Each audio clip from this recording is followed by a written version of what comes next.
बच गया। तो मैं आज सारी कौम को मैं सिर्फ आपको एक बताना चाहता हूं कि अगर आपने जिंदगी सही माने में जिंदगी गुजारनी है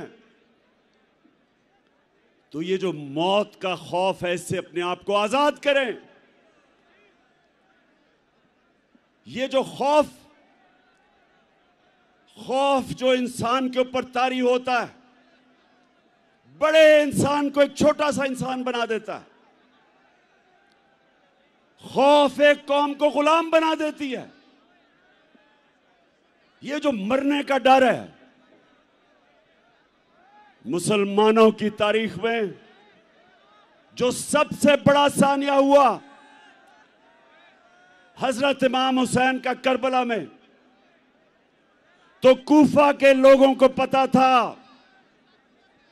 कि हजरत इमाम हुसैन राय हक पे खड़े हैं, लेकिन यजीद का खौफ था,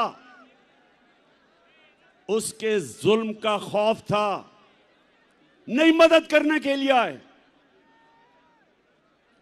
और मुसलमानों की तारीख का सबसे बड़ा ट्रेजेडी सानिया हुआ। और ये जो खौफ है ये इंसानों को गुलाम बनाता है। जिल्लत का खौफ कि जी मुझे जलील कर देंगे।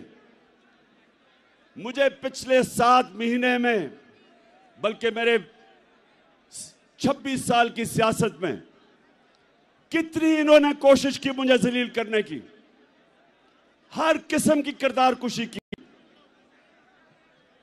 कोई मौका नहीं छोड़ा कि किसी तरह इमरान खान को हम जलील करें, क्योंकि ये हमें चोर कहता है।